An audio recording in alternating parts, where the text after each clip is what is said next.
욱신욱신 쑤시고 결린 어깨. 하지만 어깨 통증이 생겨도 단순한 근육통으로 여기고 방치하는 경우가 많습니다. 자칫 치료가 늦어지거나 방치할 경우 어깨를 쓸 수 없거나 수술마저 불가능할 수 있는데요. 관절 낭염부터 회전근개 파열까지 증상만으로 구분이 힘든 어깨 질환. 오늘 TV닥터에서는 정형외과 최재영 전문의와 함께 내 어깨를 짓누르는 어깨 통증 치료의 모든 것 알아봅니다. 네, 우리가 어떤 일에 중책을 맡았을 때 이렇게 어깨가 무겁다는 말을 하지 않습니까? 네. 그처럼 어깨 관절은 우리 몸에서 중요하다는 얘기입니다. 또 통계적으로 봤을 때 어깨 관절이라는 것은 우리 일상생활에서 하루에 평균 약 3,000번에서 4,000번 정도 이렇게 사용하는 것으로 보고되고 있고요. 또 어깨 관절이라는 것 자체가 이 구조적으로 봤을 때 뭐 뼈라든지 아니면 근육이 조금 느슨하게 되어 있는 그런 구조입니다. 그래서 반복적인 활동이나 아니면 운동 그리고 컴퓨터를 많이 사용하는 그런 작업 환경에서 어깨 질환이 많이 발생하게 되죠. 그렇군요. 사실 뭐 어깨를 이렇게 돌려야지만 쓰는 줄 알았는데 하루에 3,000번, 4,000번 이렇게 많이 쓰게 되는 씁니다. 거군요. 네, 네. 근데 이 어깨 관절의 통증이 다른 관절의 통증이랑은 좀 다르다고 들었거든요. 어깨 통증은 변덕이 좀 심합니다. 우리 또 무릎과는 다르게 무릎은 체중을 지탱하지 않습니까? 네. 그렇기 때문에 조금만 이상이 와도 금방 또 통증을 느끼게 되고 또 통증을 아주 극심하게 느끼게 됩니다. 하지만 어깨는 통증을 좀 늦게 느끼게 되는 그런 경향이 있는 것 같습니다. 그래서 아무래도 병원에 좀 늦게 찾아오게 되죠. 또 심지어는 어떤 분들은 어깨 그 힘줄 파일이 있어서 이렇게 수술 일정을 잡아놨는데 뭐 수술 기다리는 사이에 그 통증이 또 좋아진단 말이죠. 그럼 뭐 병원에 전화를 해서 내가 그때 당신 말 듣고 수술했으면 어쩔 뻔했냐 이렇게 항의를 하시는 분도 있습니다. 그런 분들은 뭐 열이면 열 제발 좀 수술해달라고 네. 얼마 안 가서 다시 찾아오는 경우가 많죠. 통증이 변덕스럽기 때문에 환자들도 참 많이 헷갈릴 거라는 생각이 드는데요. 게다가 이 증상이 뒤늦게 찾아오기 때문에 환자들이 진짜 병원에 가야 되나 말아야 되나 많이 궁금해하실 것 같거든요. 그러려면 일단 이 어깨 관절 구조에 대해서 좀 알아봐야 될 것 같아요. 예, 슬라이드를 보시겠습니다. 네. 먼저 어깨의 골격 구조를 보시면요. 네. 이 상완골의 머리 부분과 또 날개뼈의 관절 와라는 부위가 이렇게 소켓 모양으로 되어 있는 그런 구조입니다. 네. 이런 구조이기 때문에 우리 몸의 모든 관절 중에서 가장 운동 범위가 크죠. 또 뭐 우리 무릎이나 아니면 다른 팔꿈치 같은 관절은 경첩처럼 이렇게 앞뒤로만 움직이지 않습니까? 하지만 이런 소켓 모양이기 때문에 우리 어깨는 모든 방향으로 전후, 좌우, 상하 360도 움직일 수 있는 겁니다. 여기 골프공이 보이시죠? 이 골프공 보시면 우리 어깨와 비슷하다고 생각하시면 됩니다. 꼭 접시 위에 네. 이렇게 공이 얹혀져 있는 그런 불안정한 구조이기 때문에 그 약간의 충격에도 쉽게 빠질 수가 있습니다. 네, 그 다음은 근육과 그 힘줄에 대해서 말씀을 드리겠습니다. 일단 맨 먼저 어깨 바깥쪽을 덮고 있는 이런 삼각근이 있습니다. 네. 그 다음으로는 회전근개가 있죠. 회전근개는 우리 어깨에서 가장 중요한 역할을 하는 4개의 힘줄이라고 생각하시면 됩니다. 예, 뭐 그림에서 보시다시피 이 회전근개 힘줄 4개가 어깨를 앞에서부터 뒤로 삥 둘러싸면서 마치 회전하듯이 이렇게 감싸고 있는 그런 구조입니다. 그래서 회전근개라고 부르죠. 근데 이 각각의 힘줄이 각각 따로가 아니고 마치 하나의 힘줄처럼 작용해서 우리 어깨를 모든 방향으로 돌려주고 또 힘을 써주게 해주는 우리 어깨선 가장 중요한 역할을 담당한다고 할 수 있겠습니다. 그렇군요. 그러니까 손상이 잘 갈 수밖에 없는 구조를 갖고 있는 거군요. 네, 그렇습니다. 네. 그렇기 때문에 많은 분들이 잘 다치기도 하고 그래서 병원에 잘 가야 되는데 사실 어깨가 아파서 병원에 가시는 분들이 많이 안 계시잖아요. 보통은 이제 찜질이나 파스로 버티는 경우가 참 많이 계시는데요. 이런 경우에 잘못 방치했다가 팔을 오히려 못 쓰게 되는 분들이 있다고 들었어요. 네, 제가 동영상 2개를 준비했습니다. 어깨 통증으로 고생하시는 분들의 일상생활은 저희 상상보다 더 불행한 경우가 많은 것 같습니다. 일단 먼저 왼쪽의 여성을 보시면요. 네. 옷을 입고 있습니다. 근데 네. 옷을 입을 때 팔이 올라가지가 않죠. 지금 왼쪽 팔이 안 올라가네요. 네, 팔이 안 올라가니까 저렇게 옷걸이로 옷을 입는, 힘들게 입는 그런 장면을 보이고 있고 네. 또 오른쪽 할머니를 보시면 팔이 안 올라가니까 머리를 빗을 수가 없습니다. 어, 그래서 저렇게 막대기로 이렇게 그 빗을 달아서 이렇게 머리를 빗는 남들이 보기에는 조금 우스워 보일지 모르겠지만 뭐 당사자로서는 너무도 힘들고 또 슬픈 일이 아닐 수 없겠죠. 생각보다 무섭네요. 아주 우리가 일반적이라고 기본적인 생활 활동이 안 되기 때문에 네. 정말 치료가 꼭 필요할 거라는 생각이 드는데요. 근데 사실 파스나 찜질로도 이 어깨 통증이 잡히는 경우가 있잖아요. 네. 그렇다면 정확히 어떤 증상이 나타났을 때 병원에 가봐야 될까요? 네, 어깨 질환이란 게 뭐 단순히 근육이 뭉친 그런 근육통처럼 경미한 경우부터 또 뭐 어깨 힘줄이 완전히 파열돼서 수술이 반드시 필요한 그런 심각한 경우까지 아주 다양하게 있습니다. 이렇게 머릿속에 정리하시면 좀 쉬울 것 같습니다. 네. 우리가 반드시 병원에서 치료를 받아야 되는 경우라면 네, 슬라이드에서 보시면 네. 뭐 그림을 보고도 쉽게 판단할 수 있을 겁니다. 일단 밤의 통증, 즉 야간통이 심할 때, 그리고 팔의 근력이 약화될 때입니다. 그렇군요. 두 가지 지금 경우를 짚어주셨는데 일단 첫 번째 경우를 좀 살펴볼게요. 야간의 통증, 밤의 통증이 나타날 때라고 말씀을 해주셨는데 특별히 낮이 아니라 밤인 이유가 따로 있나요? 네, 우리 어깨 통증은 밤에 대부분 심해집니다. 그 이유는 우리가 뭐 앉아 있거나 서 있으면 관절 간격이 좀 넓어지지 않습니까? 그렇게 하면서 중력이 넓어지기 때문에 그 아무래도 자극이 좀 덜하겠죠. 하지만 누워 있는 자세에서는 관절 간격이 좁아지게 됩니다. 좁아지면서 이상이 있는 아래 부분과 또 위의 뼈가 이렇게 충돌을 하면서 부딪히면서 통증이 더 심해지는 겁니다. 근데 환자분들 중에 어떤 분은 막 누워서 자면 너무 통증이 심하니까 앉아서 이렇게 의자 같은 데 엎드려서 주무신다고 하시는 분들도 간혹 계십니다. 그 정도로 통증이 심한 거군요. 네네. 그럼 이제 두 번째 경우를 한번 알아보겠습니다. 두 번째 경우, 팔의 근력이 약화될 때 병원에 내원을 해야 된다고 지금 말씀을 해주셨는데요. 근력이 어느 정도로 약화되는 건가요? 네, 우리가 하는 일상생활, 예를 들어서 뭐 장바구니를 든다든지 아니면 의자를 이렇게 옮긴다든지 네. 하는 그런 일상생활에서 팔의 힘이 떨어진다고 하면 분명히 문제가 있을 수 있겠죠. 예, 팔의 힘이 떨어지는 데는 크게 두 가지 원인이 있을 수 있습니다. 첫 번째로는 그 회전근개라는 힘줄이 파열이 있을 때 어깨를 힘을 줄 수가 없기 때문에 네. 여기 힘이 떨어지는 경우가 있고요. 그 두 번째로는 목 디스크 같은 그런 신경 압박 증상이 있을 때 또 힘이 빠질 수가 있습니다. 뭐 회전근개 파열이든 그 목 디스크든 반드시 병원에서 정확하게 진단을 해서 뭐 치료를 해야 되는 그런 질환이라고 생각하시면 됩니다. 네, 밤에 통증이 심해질 때, 또 팔의 근력이 떨어질 때 병원에 내원을 해야 하는 이상 신호라고 합니다. 이런 증상이 나타났을 때는 여러분도 병원에 꼭 한번 찾아보시기 바랍니다. 근데 이 어깨 질환 종류가 참 많이 있잖아요. 연령대별로 나타나는 증상이 다 다르죠? 네, 제가 슬라이드를 보고 제가 말씀을 드리겠습니다. 네. 네, 20대처럼 이 혈기가 왕성하고 또 스포츠를 즐기는 그런 나이에서는 외상에 의한 그런 연골 파열이나 아니면 탈구에 인해서 이 불안증성이라는 그런 병이 많이 생깁니다. 30대 와가지고 사회활동이 증가하면서 팔을 많이 쓰지 않습니까? 네. 그렇게 하면서 뭐 힘줄의 염증이라든지 또 충돌 증후군 같은 그런 병이 생기기 시작합니다. 뭐 40대 와서는 그러한 퇴행성 과정이 점점 더 진행을 하면서 뭐 회전근개 부분 파열이라든지 아니면 석회화 근염, 오십견 같은 그런 질병이 많이 생기죠.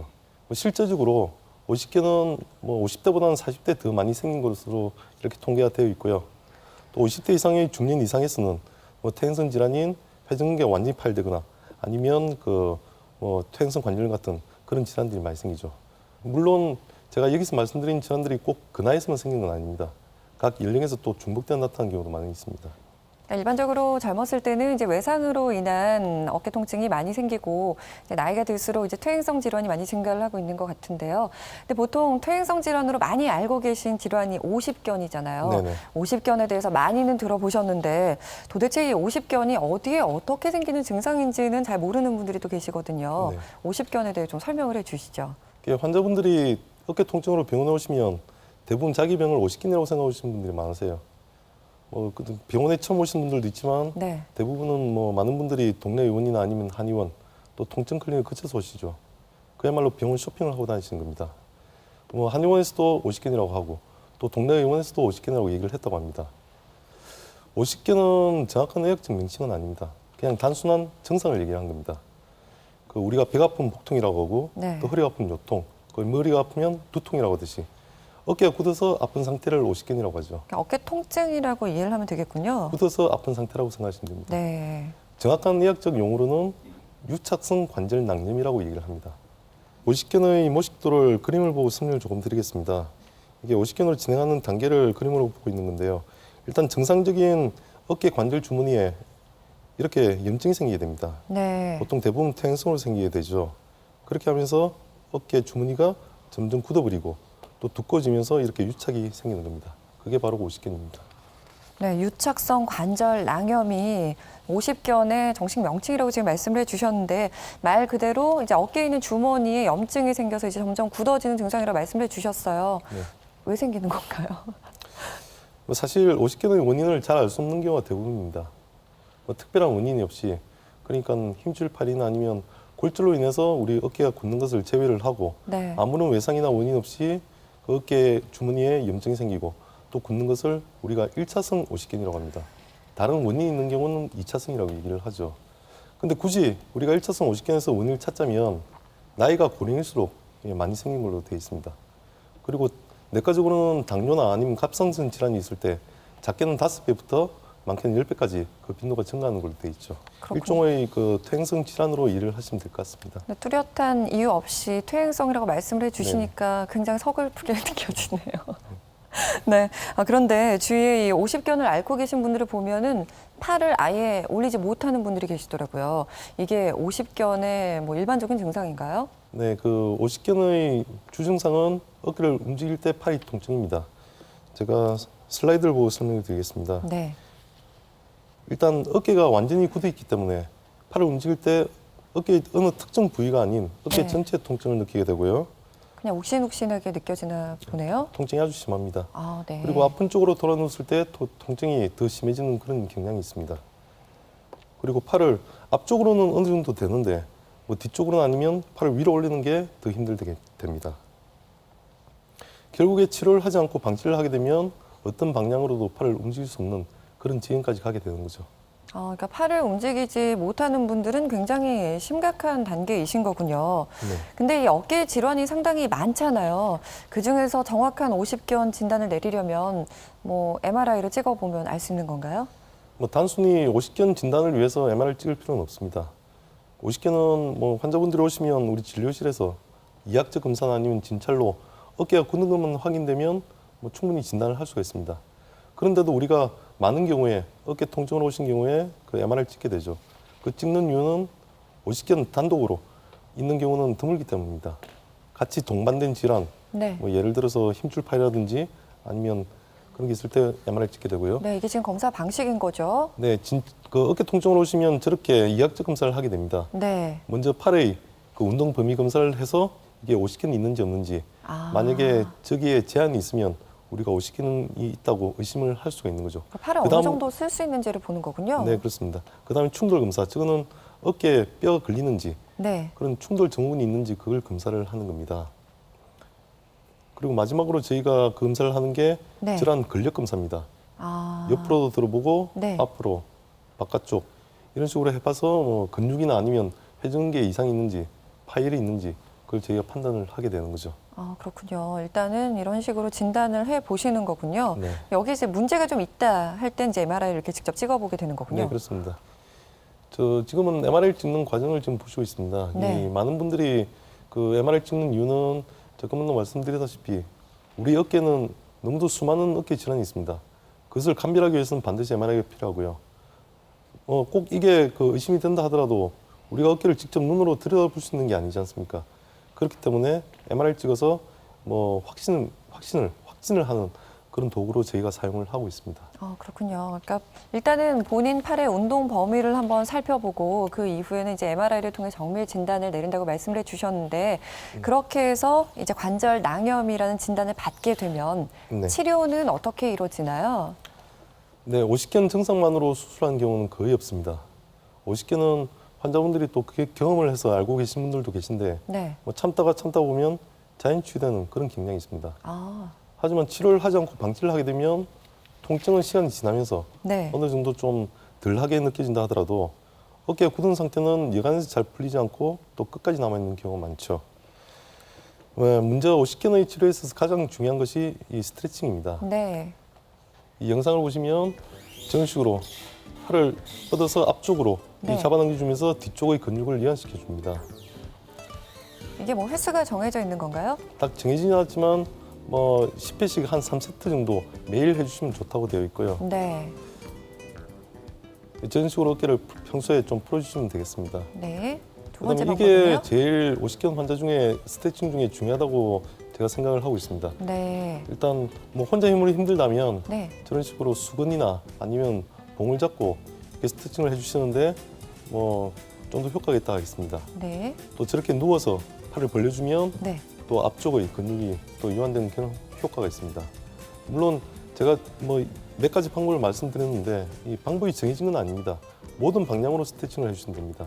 그래서 정상적인 관절 범위를 유지하시는 게 가장 중요할 것으로 생각이 듭니다. 네, 그러니까 오십견이 심하진 않을 때는 이 스트레칭만으로도 잡을 수 있다는 말씀이신 예. 거죠? 그리고 여기 보시는 기계는 일명 CPM이라고 하는 기계입니다. 우리나라 말로 지속적인 관절 수동 운동 기계 그 정도 되겠는데요. 네. 이것은 환자가 혼자 힘으로 이 스트레칭 아니면 운동이 힘들 때 저 기계의 힘으로 단계적으로 범위를 내려가면서 이렇게 운동을 도와주는 그런 기계라고 생각을 하시면 됩니다. 뭐 혼자 힘으로 힘드시면 가까운 재활병원이나 아니면 정형외과 전문병원에 방문하시면 뭐 도움을 받을 수 있을 것으로 그렇게 생각이 됩니다. 네, 또 이 지금- 기계는 꼭 오십견의 치료에만 쓰는 건 아니고요. 뭐 회전계 힘줄 파열 후에 수술 후에 재활 치료에서도 또 단계적으로 이렇게 재활 치료를 진행을 하는데 아주 중요한 그런 기계라고 할 수가 있습니다. 그렇군요. 오십견 치료에 도움이 되는 지금 재활 치료와 스트레칭에 대해 알아봤는데요. 근데 지금 말씀해 주신 방법으로 치료가 안 돼서였는지 주위에 이 오십견을 앓는 분들을 보면 주사를 맞는 분들이 계시더라고요. 이 다음 단계라고 생각을 하게 되면 되나요? 근데 대부분은 스트레칭을 해서 처음에 그 어깨 굳은 걸 갖다 펴주는 게 최우선이고요. 네. 그 다음에 그게 잘 안 될 때는 너무 아프다. 해보니까 뭐 어깨 굳은 상태 잘 안 낫는다 하면 뭐 약물요법이나 주사요법으로 넘어가게 되죠. 네. 어느 부위에 주사를 맞게 되나요? 네, 견봉 하쪽입니다. 이 견봉뼈가 네. 이렇게 있으면 이 밑으로 이렇게 주사를 놓게 됩니다. 싸고 있는 그 밑에 부분 말씀하시는 거군요. 네, 그렇습니다. 뭐 이런 주사요법이나 아니면 약물 치료도 그 염증을 많이 감소시키고 또 어깨에 굳은 걸 많이 풀어줄 수가 있습니다. 하지만 제가 앞서 얘기한 그런 모든 치료를 6개월 이상 시행했는데도 불구하고 점점 통증이 심해지거나 아니면 점점 어깨가 굳어갈 때는 관절 내시경을 통해서 이렇게 굳어진 관절낭을 들자는 그 수술을 하는 경우가 많지는 않지만 가끔씩 있습니다. 대략 환자 10명 중 1명꼴로 생각하시면 될 것 같습니다. 네. 그리고 또 내시경으로 치료하는 방식이 있죠? 네, 이 사진은 관절 내시경으로 오십견을 치료하는 그런 사진입니다. 일단 첫 번째 사진을 보면 내시경으로 들여다보면 저렇게 이게 관절낭입니다. 관절낭에 벌겋게 염증이 끼어 있고 아. 또 이렇게 두꺼워져 있는 그런 소견을 발견할 수가 있습니다. 네네. 이런 소견이 보이면 이런 레이저 같은 기구로 이게 레이저입니다. 레이저로 관절낭을 풀어주면서 또 염증도 제거를 하게 되죠. 예, 마지막 사진은 관절낭을 절제해서 이 관절 간격이 이만큼 많이 벌어진 걸 확인을 할 수가 있습니다. 네, 결론적으로 말씀드리면 그 오십견은 치료하면 좋아진다는 그런 믿음을 가지고 노력을 하신다면 뭐 좋은 결과를 기대할 수 있는 그런 병이라고 생각이 듭니다. 이 오십견만큼이나 또 흔한 질환이 어깨 힘줄이 파열되는 거라고 합니다. 사실 이 파열이라는 단어가 굉장히 과격한 단어잖아요. 들었을 네. 때는 이게 파열됐을 때 정말 큰 문제가 생길 것 같거든요. 네. 어떻습니까? 근데 우리가 어깨 힘줄 파열이라고 하면 뭔가 좀 우리 생각에 외상이나 아니면 사고에 의해서 네. 이렇게 생긴다고 생각이 쉬운데 그건 아닌 것 같습니다. 물론 외상성 힘줄 파열도 있을 수 있지만 그건 극히 일부분입니다. 대부분은 중년 이상에서 생기는 그런 퇴행성 질환으로 이해를 하시면 될 것 같습니다. 근데 우리가 회전계 파열에 대해서 말씀드리기 전에 반드시 충돌 증후군이라는 병에 대해서 알고 넘어야 됩니다. 예, 뭐 실제적으로 우리 회전계 파열 환자의 약 90% 이상에서 네. 충돌 증후군이라는 그 병을 동반을 하고 있습니다. 뭐 우리가 충돌이라고 하면 사람 사이 충돌도 그렇고 네. 뭔가 좀 결과가 안 좋을 것 같지 않습니까? 예, 제가 그림을 보고 말씀을 드리죠.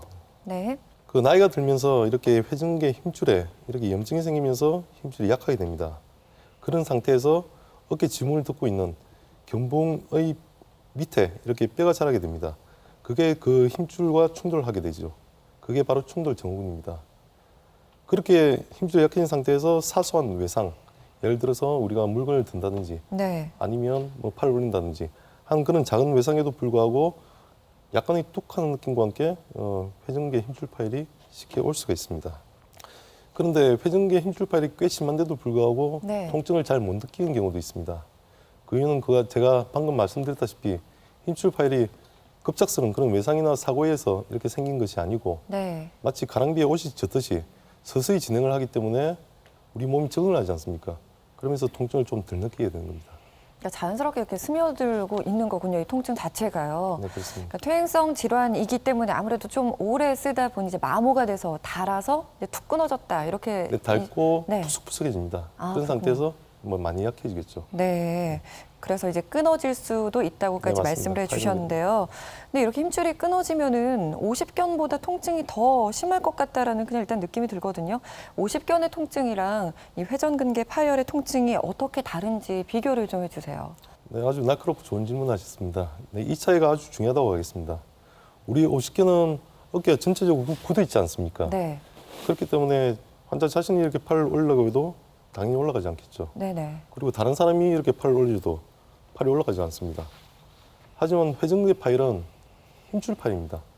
그래서 어깨에 힘이 없어서 환자 자신이 팔을 올리려고 해도 팔을 올리려고 하면 올라가지 않지만 다른 사람이 팔을 올렸을 때나 아니면 자기가 이렇게 반대편 손으로 손목을 잡고 이렇게 올렸을 때는 또 쉽게 올라갈 수 있겠죠. 하지만 그 상태에서 팔을 놓아버리면 쉽게 힘없이 툭 하고 떨어져 버립니다. 물론 50견과 회전근개 파열이 같이 있는 경우도 있습니다.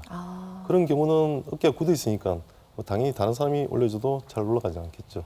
그렇군요. 그러니까 50견은 이제 본인의 의지로 팔을 못 올리는 거고, 회전근개 파열 같은 경우는 말 그대로 그 연결되어 있는 그 고리가 끊어져 있기 때문에 다른 사람이 올리면 들리긴 하지만 본인 스스로는 이제 올릴 수가 없다는 네, 힘이 말씀이시군요. 없으니까 안 올라가는 거죠. 네. 그렇군요. 그래서 실제 회전근개 파열 수술을 하신 분들은 어떤 증상을 동반하고 있었는지 저희가 화면으로 한번 준비해봤습니다. 만나보시죠. 2년 전에 일하다가 이제 이 짐을 싣다가 이 차에서 떨어져가지고 잡았는데 그때 이제 이 쫙 하는 느낌이 와가지고 그때 그래가지고 제가 아마 그때 좀 그래가지고 잠시 괜찮더라고요. 그래서 한 보름 정도 지나다 보니까 이게 많이 아프더라고. 그래서 그 전에 저 다른 병원에 가가지고 MRI 찍었는데 그때 이게 이제 회전근개가 좀 손상이 갔다고 수술을 하라고. 그래서 제가 이제 그 있다 보니까 그걸 그냥 무시하고 있다가 계속 한 2년 정도 지나다 보니까 너무 아파가지고 그래 지금 오게 된 거예요.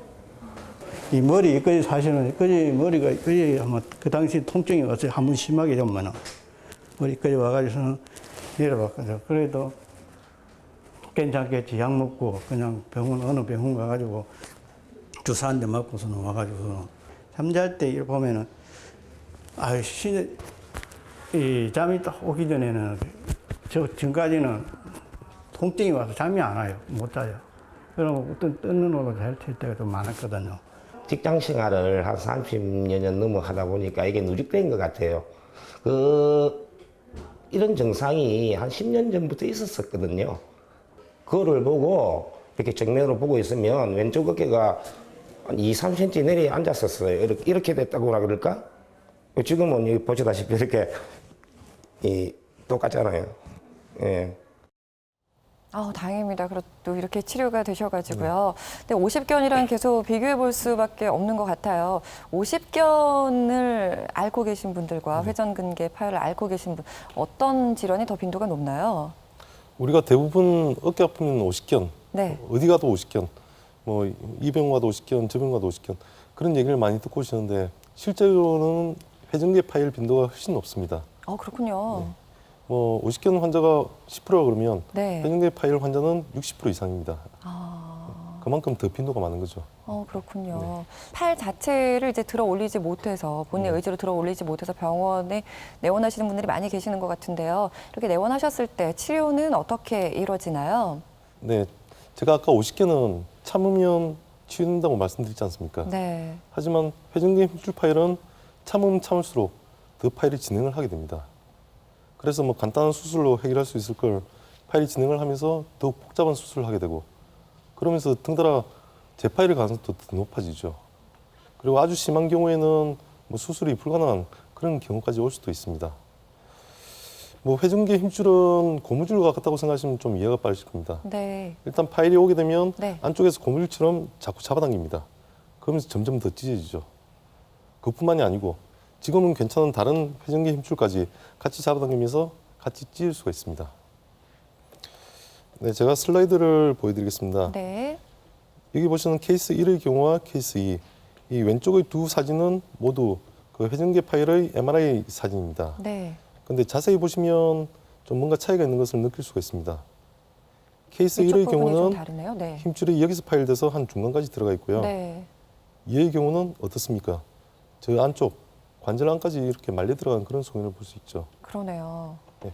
이 마지막 사진은 케이스 2의 엑스레이 사진입니다. 뭐 보시기에도 뼈가 툭툭 튀어나와 있고 네. 관절림이 많이 진행하는 소견을 볼 수 있을 겁니다. 뭐 케이스 1의 경우도 약간은 늦은 감이 없진 않지만 네. 그래도 충분히 수술로 봉합을 할 수가 있습니다.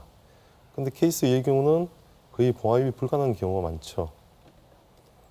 네, 생각해 보십시오. 이 사진은 저런 안 당겨오는 그 힘줄을 억지로 당겼을 때 네. 재팔이 시키게 된 그런 사진을 보고 계십니다. 그러니까 수술을 하고도 이렇게 발생할 수가 있는 그럼요. 거네요. 저런 식으로 이 재팔이 시키게 할 수가 있고 네. 또 이미 관절 같은 게 아까 사진에서 보시다시피 진행을 하고 있기 때문에 뭐 환자한테는 불행하겠지만 인공 관절밖에는 또 답이 없는 경우도 많죠.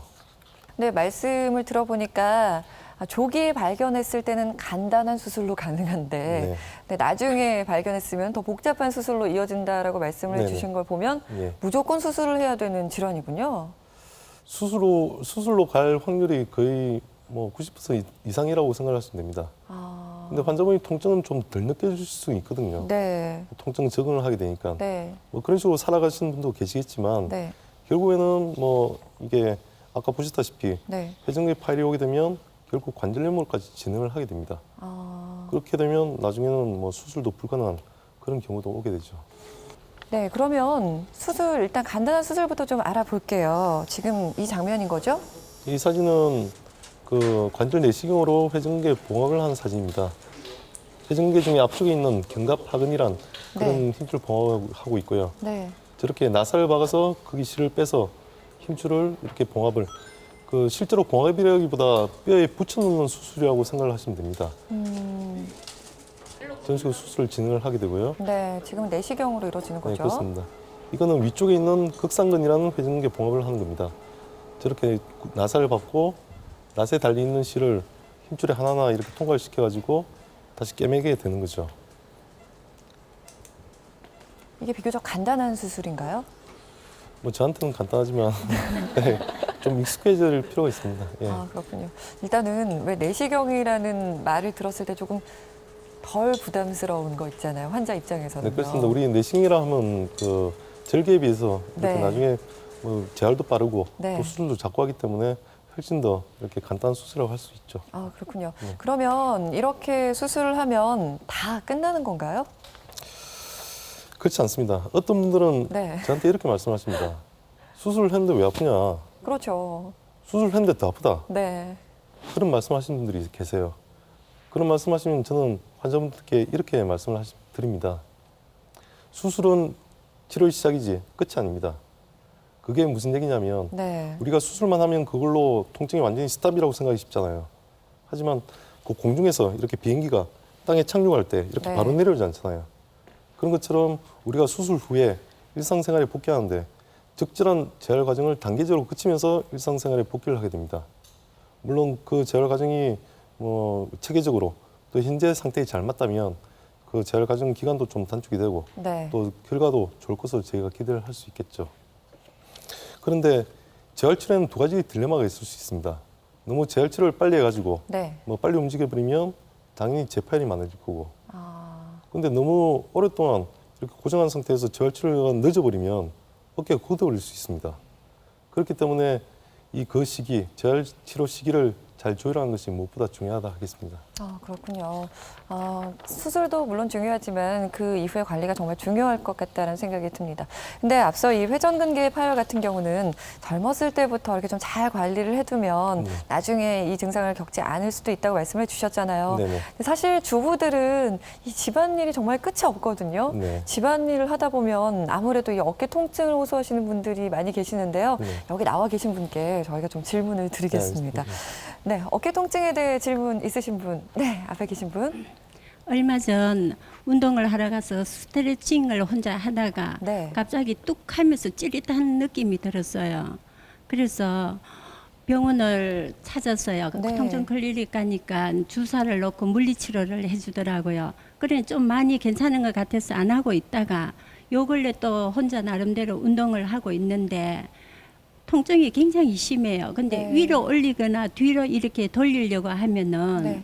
팔이 잘 안 돌아가고 통증이 심한데 혹시 오십견이 아닌지 궁금합니다. 이분 같은 경우 일단 병원에 빨리 가신 건 굉장히 잘하신 것 같은데 네. 앞서 말씀 중에 이 어깨 관절이 굉장히 변덕스럽다고 말씀을 주셨잖아요. 그래서 조금 걱정이 되거든요. 한번 좀 살펴봐 알겠습니다. 주시겠어요? 제가 나가서 이렇게 어깨를 만져보겠습니다. 네, 네. 언제 다치셨다고 하셨죠? 한 2달. 2달쯤 되셨고, 네. 뭐 통증 클리닉 말고 다른 병원은 안 가보셨고요. 안 가보고 주사 맞고 네. 물리치료만 하다가 좀 괜찮아졌어요. 어떻게 할 때 제일 불편하십니까? 위로 이렇게 올리고 뭐 네. 높은 데서 끄집어 내리고 네. 뒤로 이렇게 할 때에 네, 제가 한번 팔을 만져보겠습니다. 자, 팔 한번 이렇게 들어볼까요? 뒤로. 이렇게 할 때 여기가 너무 뒤가 많이 당기시는 거죠? 뒤쪽이 좀 불편하다고 말씀해 팔을 뒤로 주셨는데 하면은 네네. 굉장히 많이 통증이 옵니다. 지금 이 환자분을 보면 그 팔을 제가 올렸을 때는 잘 올라갑니다. 근데 지금 들어보라 했을 때 지금 힘이 떨어지는 그런 상태를 볼 수 있고, 제 생각에는 뭐 회전근개라는 힘줄 파일이 조금 왔지 않았나 그런 생각이 좀 듭니다. 일단 가까운 시일 내에 병을 방문하셔가지고 치료를 좀 받으시는 게 좋을 것 같습니다. 네. 어떤 식으로든지 그냥 자연 치유가 불가능하다. 네.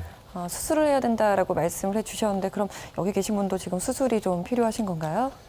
근데 정확한 진단을 해봐야 알 수 있는 거고, 네. 그거는 뭐 단지 제가 어깨를 지금 들여다 볼 수 있는 건 아니지 않습니까? 네. 뭐 MRI 검사도 해보고 그래가지고 확진이 되면 수술이 필요할 수 있겠다 생각이 들지만 지금 증상이 생긴 지가 한 2달 정도입니다.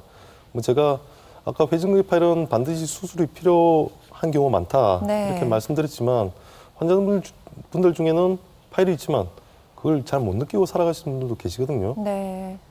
그런 경우에 나중에 보면 관절염도 없는 경우도 있습니다. 아, 그런 경우도 있기 때문에 뭐 지금 당장 뭐 파일 좀 수술을 해야 된다 이건 아닌 것 같습니다. 그렇군요.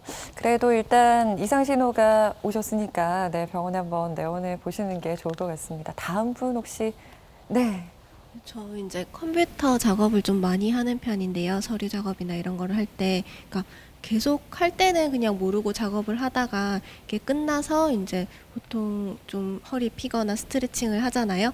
그러면 그때 이제 좀 뭉친다거나 되게 좀 뻐근함이 많이 느껴지거든요. 그리고 뭐 또 보면 좀 잠깐 풀었다가 또 괜찮다가 짐 들고 이러면 이게 정말 왔다 갔다 하는 것 같아요. 그러면 이게 좀 심할 때는 팔까지 안 올라갈 때가 있는데 그때는 병원을 가는 게 좋다는 건가요? 그래요. 어떻게 해야 될지 좀 많은 직장인들이 궁금해하실 것 같아요. 네. 진짜 항상 달고 사는 거잖아요. 네, 이런 분들은 어떻게 해야 뭐 되나요? 실질적으로 병원에 이런 분들이 많이 오십니다. 뭐 힘줄이 다 떨어지고 이런 분보다는 어깨 평소에 이렇게 좀 불편하다. 뭐 실례지만 나이가 어떻게 되시나요? 29이시면 아직 비교적 젊은 나이시고 네. 이런 경우는 대부분 단순한 근육통일 가능성이 많죠. 하지만 근육통도 그게 오래되면 염증이 생기게 됩니다. 우리 어깨 힘줄의 그 유효기간은 한 50년 정도 되는 것 같습니다. 그러니까 지금은 괜찮더라도 네. 40, 50대 되면 문제가 생길 수 있는 거죠. 그래서 반드시 뭐 이런 경우라도 그냥 뭐 찜질하고 주무르고 하면서 풀지 말고 병원에 가셔가지고 뭐 소염제 약을 드신다거나 아니면 뭐 물리치료 그 등을 받으시면 제 생각엔 좋아질 것 같습니다. 네, 이 관절의 나이가 한 50세까지 유효하다. 또 이 어깨 관절을 평소에 잘 사용해 둬야 된다라고 말씀을 해주시니까 운동하기가 조금 겁이 나네요. 네. 이 어깨 관절에 안 좋은 운동, 또 좋은 운동이 따로 있나요? 네, 어깨 치료에는 운동이 필수적입니다. 어깨 결림에도 아주 효과적이죠.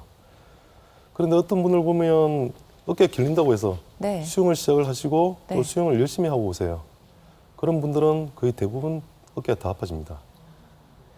대표적으로 어깨에 안 좋은 운동을 제가 말씀드리면 그 수영, 그리고 배드민턴, 테니스, 그리고 야구 같은 그런 운동입니다. 뭔가 좀 공통점이 보이시는가요? 어깨를 좀 많이 들어 올리는 네, 운동이네요. 그렇습니다. 이 팔을 어깨 위로 이렇게 네. 들어 올려서 힘을 쓰게 하는 그런 운동들입니다. 아, 아무래도 이상이 있는 그런 어깨는 안 좋은 운동이라고 할 수 있겠죠. 네. 반면에 스트레칭은 어깨를 부드럽게 해주는데 아주 좋은 운동이라고 할 수가 있습니다.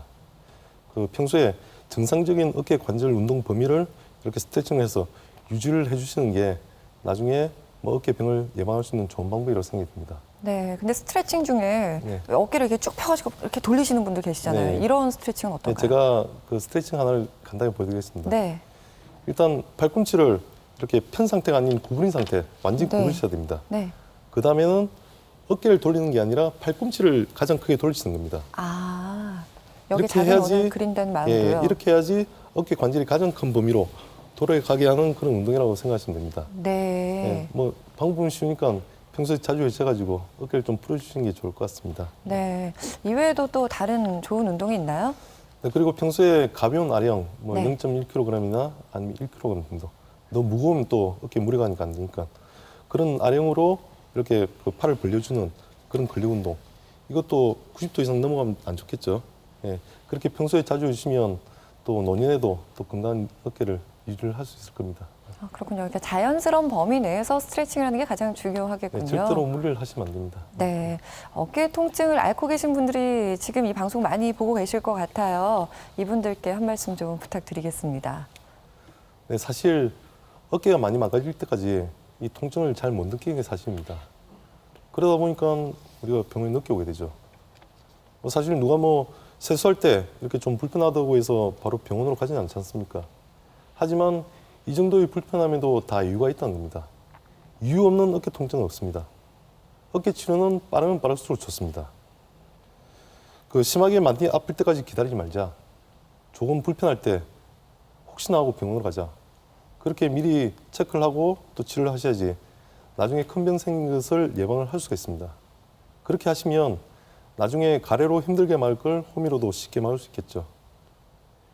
네, 어깨를 펴고 당당히 삽시다. 어깨병의 모든 근원은 구부정한 어깨에 속에 됩니다. 어깨를 활짝 펴고 또 등을 꼿꼿하게 세운다면 100세 시대를 준비하면서 우리 어깨병을 예방할 수 있는 좋은 치료법이 아닐까 생각됩니다.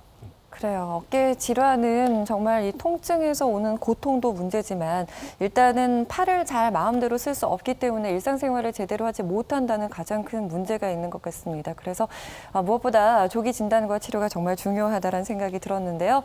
이 어깨 관절이 망가지기 전에 앞서 저희가 소개해드린 스트레칭 잘 활용해 보시면서 여러분의 어깨 건강 챙겨보시기 바랍니다.